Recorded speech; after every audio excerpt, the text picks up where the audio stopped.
It's time for this week's episode of Brandon Sports Talk, featuring in-depth interviews from those who are trending in the world of athletics. And now, here's the host of Brandon Sports Talk, Brandon Pate.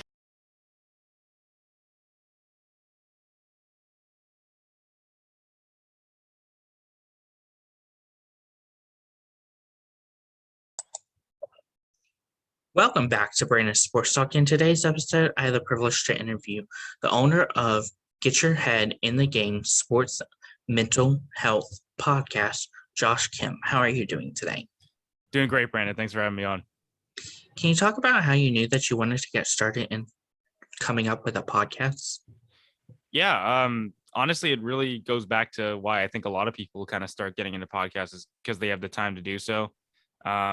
As a student last year, or I still am a student, but as a student just starting out in university last year, I did have a lot of time on my hands, and I kind of wanted to fill that with something interesting and different, and just something that would capture people's attention, like I normally, target. So, a podcast seemed like a great idea at the time, and it still is, but a podcast seemed like a great idea at the time, and it really fit kind of the direction that I wanted to take. So, it was pretty easy to get going from there. Of course, how did you come up with the name of your podcast, Get Your Head in the Game? I'm a huge fan of just metaphors in general and just like catchy titles and everything, and even captions on Instagram. I'm kind of a big fan of just like coming up with creative ideas. So the whole, like, one of the main inspirations behind the podcast was just kind of being different from everybody else. And, under that category, you kind of have to come up with just subjects that are just different in general. So that all kind of started with the name, and Get Your Head in the Game is a fun reference to High School Musical, which I really liked growing up and still do, but also it reflected something a lot more serious and something a lot of people would like, a title that a lot of people remember, I think, and just because it was, so creative and it worked in so many ways that I think it kind of just fit the bill of what I wanted the podcast to be. Of course, how did you come up with the design of your unique logo? Yeah, that's another good question, and I can't really take all the credit for that because I obviously came up with the concept because I had the name in mind and I obviously needed a logo, but the man who put it to life, his name is Alex Kelly, and we went to high school together. One of the greatest artists that I know right now.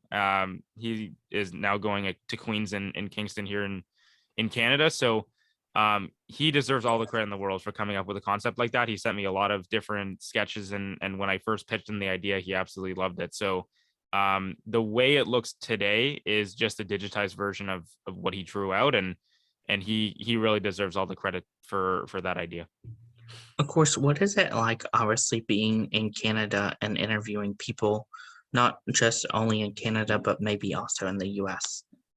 Yeah, it's not that different because the professional sports landscape isn't too different between Canada and the US. I will say, there are definitely different things you need to keep in mind when you're interviewing a Canadian versus an American, but in general, like it just comes down to research and kind of, I don't really see guests based on where they're from necessarily. I kind of just see them like kind of, what they stand for and, where they play and all that stuff and how that ties back to themselves personally. But it is a little different. Once we get into interviewing, people from other countries, it'll get even more crazy. But the similarities between Canada and the US are quite apparent. So it's not that difficult in my opinion. How is it like, obviously, covering the Olympics for your podcast? Yeah, I mean, we weren't covering the Olympics just mainly for the podcast. I mean, that opportunity kind of came up while the podcast was still going on. So it was a bit tricky to balance the two, putting out consistent episodes while I was working full time and still kind of maintaining the consistency that I was already building up over the past like 6 or 8 months. So it was a little tough, but we got through it, and that's kind of, the basically where we're at right now is just things are way too busy to even, kickstart it again in a more consistent basis. So that was kind of like a preview to what is, the current situation now, but we managed, and obviously we'll continue to manage as things go along. Of course, what was that like, obviously, getting to cover the Olympics while obviously running the podcast? I mean, I think the same can be said for a lot of different things. Like when something like the Olympics comes up and you're working on the production behind the scenes and stuff, you kind of have to put a lot of things on the back burner because things are just not the same anymore. You're just way busier and kind of that's kind of the reality of the situation. And that was pretty much exactly what I expected when it came to the podcast. I mean, I kind of knew things were going to get way more hectic than they already were, and that's exactly what ended up happening. So we did have to make some sacrifices here and there. I mean, myself and my designer that I work with on the podcast, or I've worked with on the podcast, I mean, we were a 2-man team, and we definitely had to have some tough discussions about what we could do and what we couldn't do during the time, and we had those conversations and we kind of got through it. But yeah, there were definitely a lot of sacrifices that we had to make. Of course, with covering the Olympics, did you find any athletes that were in the Olympics that you would love to interview? Obviously, you'd love to interview all the athletes in the Olympics. I mean, just from any different sport or any different capacity, just because they would all definitely bring something different to the table. I wasn't in direct contact with any of the athletes. I was more working on the production with CBC, but you see a bunch of athletes and you kind of want to hear their stories and all that stuff. So there were definitely a few out there that were big for sure. Of course, coming from home from the Olympics, have you interviewed any Olympians? I have not, and I wasn't on the ground in Tokyo. I was actually back here in Toronto, at the building, like where they were putting on all their shows and everything. So I've not yet had the chance to interview any of the Olympians. I have talked to some Olympians just in passing through, different opportunities, but in general, no, I have not had the opportunity to speak with any of them. Also because we didn't really kickstart the podcast again, because that kind of spelled the end of the podcast after a year or so, and we've been on a pretty long hiatus since then. So it kind of worked out in the sense that we didn't really need to interview any Olympians, but because other things were going on. But no, there was definitely a lot of time for inspiration while that hectic stretch was happening.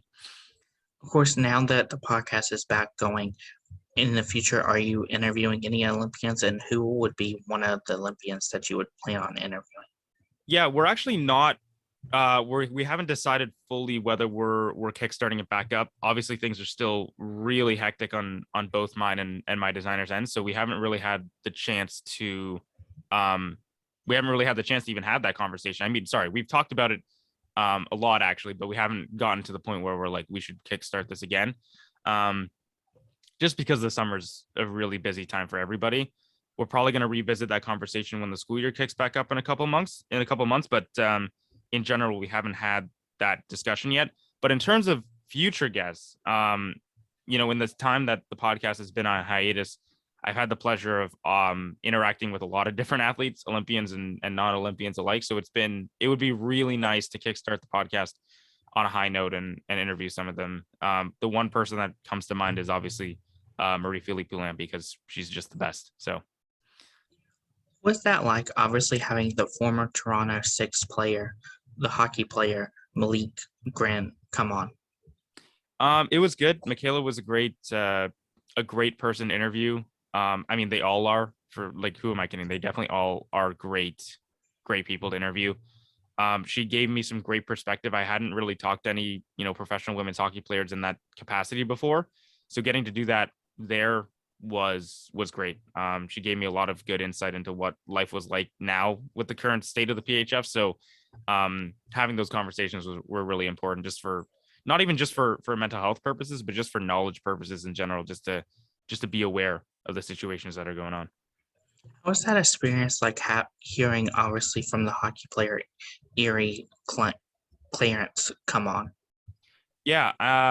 Elaine Chuli was also really good. And she was honestly like one of the better subjects that I've interviewed probably to this day, just because of the authenticity that she brought to the table. I mean, she told me a lot about her, life away from the rink and how both of those tie together, and how, close she was to retiring. And all that stuff you kind of have to appreciate, just because, of where things are currently at with women's hockey. So having those two on together back to back was really powerful. And that gave me a lot of important perspective. And I hope it gave a lot of perspective to, the people listening as well. Of course, how is it like, obviously, as you said, with her talking about going on the edge of retiring. What was that like, obviously, hearing about the struggles that obviously these professional athletes face on whether to retire or still play in the game? Well, I mean, I guess it gives me a greater appreciation for the fact that she's still playing, which is obviously great to see. She's one of the best goalies I know to this day, and it wasn't necessarily an enjoyable conversation to have. It wasn't like unpleasant or anything. It was just kind of, it kind of put things into perspective, for me, who's just a hockey fan in general. Um, but yeah, I mean, like those conversations, like, yeah, you hear the authenticity from the athletes, but honestly, like it is just a regular conversation at the end of the day. And it actually gives you a greater appreciation for the fact that the athlete is telling you that stuff to begin with. So if you listen back in the episode, like you'll hear my response to that and everything. Like, but it was quite enjoyable, like to have an authentic conversation like that. It was quite nice. What is something that you've learned while obviously interviewing professional athletes, hearing their stories on facing mental health? That's a good question. Because I usually take away a lot from every interview that I kind of go through.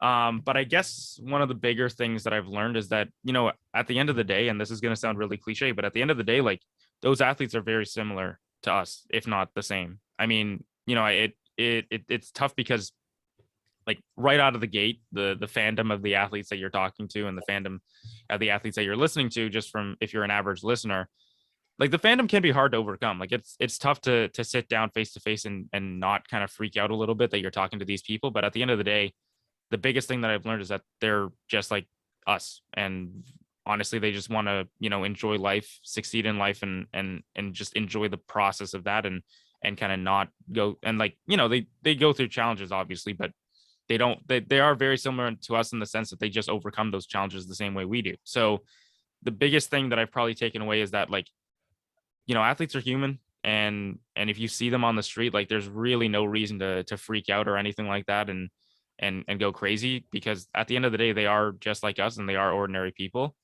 Um, so that's kind of like one of the bigger things that I've learned, is that the disparity between like an average person and an athlete is really big in a lot of people's minds, but it really doesn't have to be.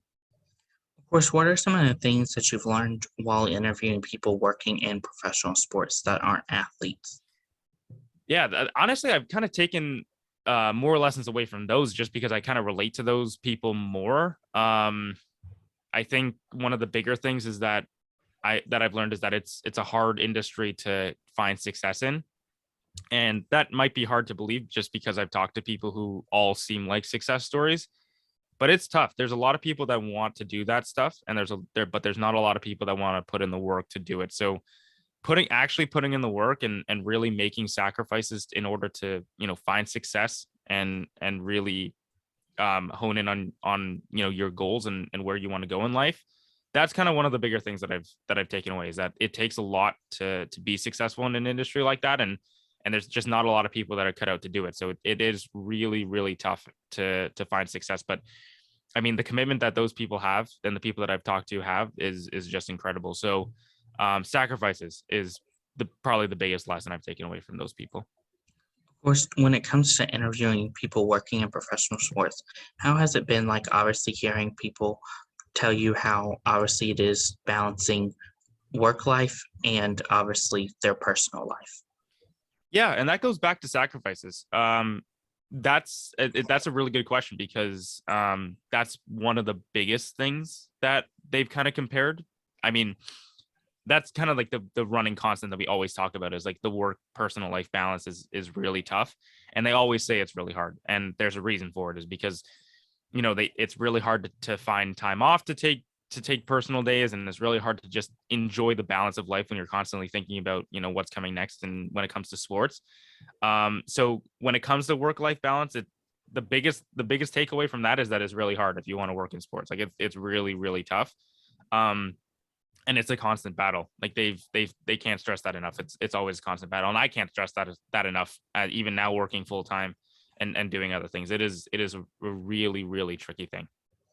What are some of your favorite things that you've accomplished so far with doing your podcast?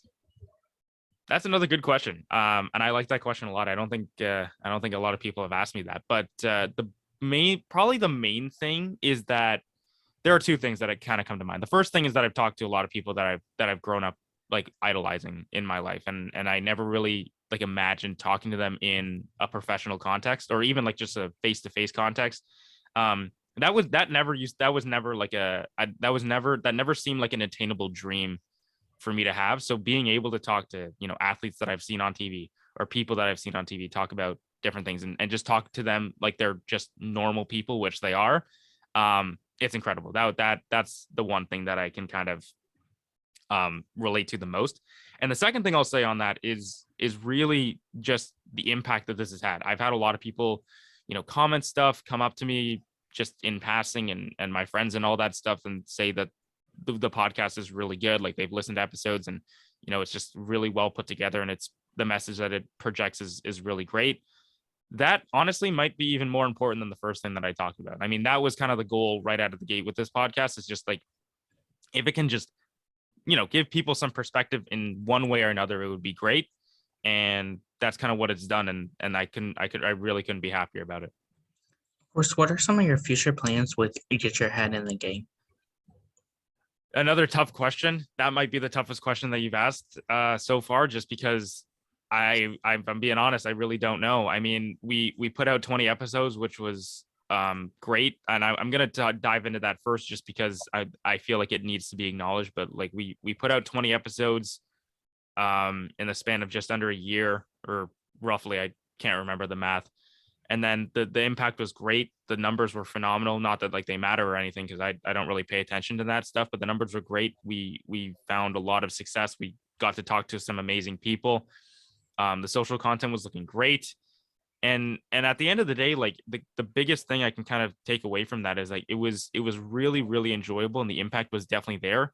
But at some point, life just gets in the way sometimes. And again, that's another cliche answer, but it is very true. Like for my designer, he had other amazing opportunities come up, and we're working together. We work together continuously throughout the year, just on different things. And for me, a lot of new and exciting opportunities came up too that took way more of my time.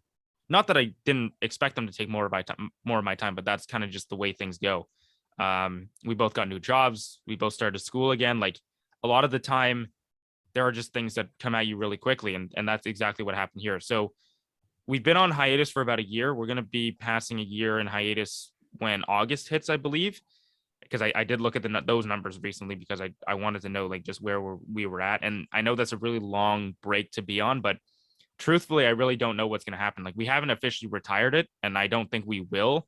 But at the same time, like with that being said, I don't know when the next episode is going to come out, just because this summer is incredibly hectic.